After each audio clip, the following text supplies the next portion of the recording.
భారతదేశ పటంలో తమిళనాడు చివరన శ్రీలంకకు కూతవేటు దూరంలో ఒక ఊరుంది. ఒకప్పుడది మినీ సింగపూర్లా వ్యాపారాలతో, భక్తులతో, పర్యాటకులతో కళకళలాడుతుండేది.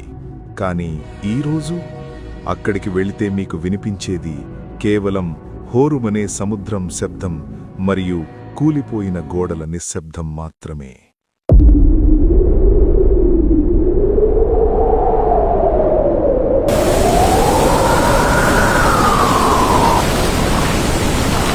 అదే ధనుష్కోడి. భారత ప్రభుత్వం అధికారికంగా గోస్ట్ టౌన్ అంటే దయ్యాల నగరం అని ప్రకటించిన ఏకైక ప్రదేశం.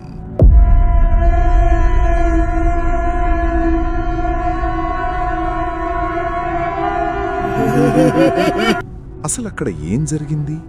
1964 డిసెంబర్ 22 అర్ధరాత్రి ఆ నగరం అక్కడ నుండి 2000 మందితో ఎలా మాయమైంది?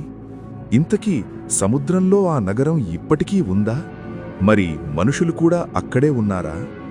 పంబన్ బ్రిడ్జ్ మీద వెళుతున్న ఒక ప్యాసింజర్ రైలు 100 మంది ప్రయాణికులతో సహా సముద్ర గర్భంలోకి ఎలా మాయమైపోయింది?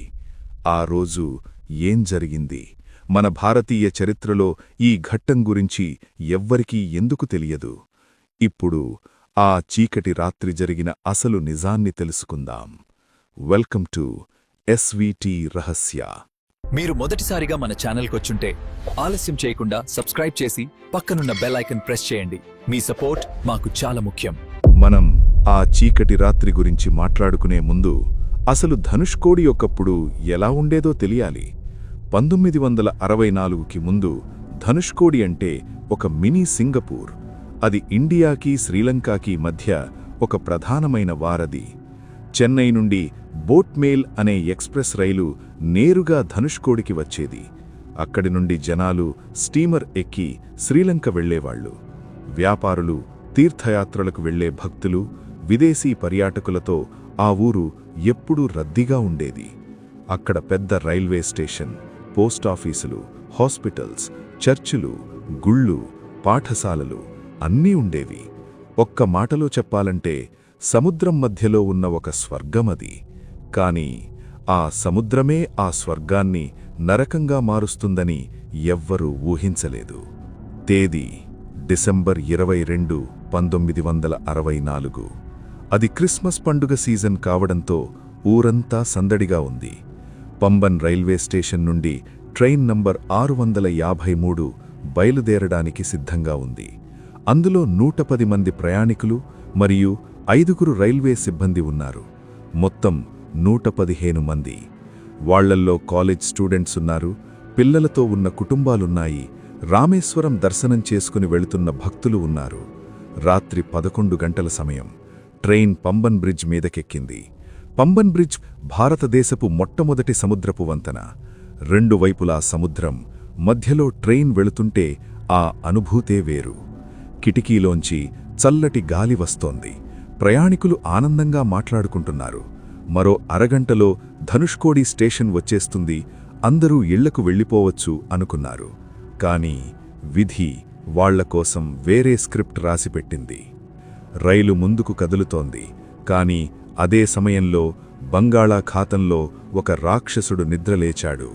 అంతకు మునుపు రోజు వరకు అండమాన్ దగ్గర ఒక అల్పపీడనంగా ఉన్న వాతావరణం సడన్గా ఒక సూపర్ సైక్లోన్గా మారిపోయింది. గాలి వేగం అమాంతం పెరిగిపోయింది.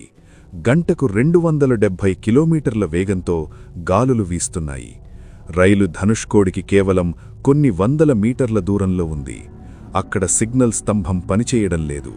చుట్టూ చిమ్మ చీకటి, కుండపోత వర్షం. రైలు డ్రైవర్కి ముందున్న పట్టాలు కనిపించడం లేదు. కేవలం సముద్రం ఘోష మాత్రమే వినిపిస్తోంది. ఏం చెయ్యాలో అర్థం కాక డ్రైవర్ రైలును బ్రిడ్జి మీదే ఆపేశాడు. సిగ్నల్ వస్తుందేమో అని ఎదురుచూశాడు. ఆ నిరీక్షణే వాళ్ల పాలిట మరణ శాసనమయ్యింది. సమయం అర్ధరాత్రి 12:55.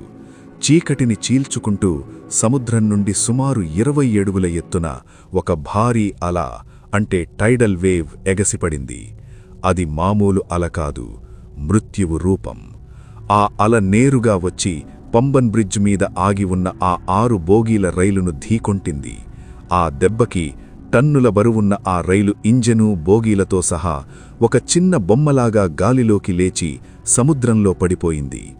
అందులో ఉన్న 115 మందికి కనీసం ఏం జరుగుతోందో తెలుసుకునే అవకాశం కూడా రాలేదు.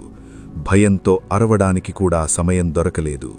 కొన్ని క్షణాల్లోనే రైలు మొత్తం జలసమాధి అయిపోయింది.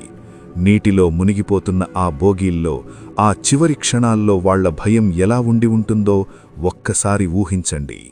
కేవలం రైలు మాత్రమే కాదు, ఆ అల ధనుష్కోడి ఊరి మీదకు కూడా విరుచుకుపడింది.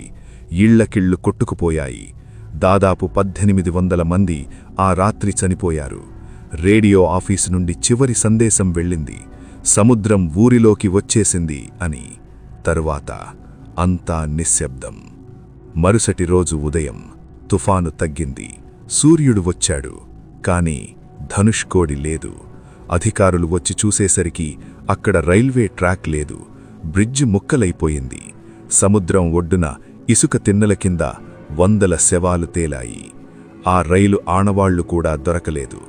కొన్ని రోజుల తర్వాత సముద్రం అడుగున తుప్పుపట్టిన ఇనుప ముక్కలు తప్ప మరేమీ మిగలలేదు. ఆ రోజు భారత ప్రభుత్వం ఒక నిర్ణయం తీసుకుంది. ఈ ఊరు నివసించడానికి యోగ్యమైనది కాదు. అప్పటి నుండి ధనుష్కోడిని గోస్ట్ టౌన్గా ప్రకటించారు.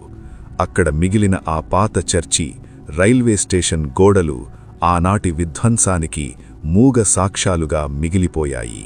ఫ్రెండ్స్, ఏ వీడియో ద్వారా మీకు ఏమైనా కొత్త విషయాలు తెలుసుంటే కింద కామెంట్లో తప్పకుండా చెప్పండి.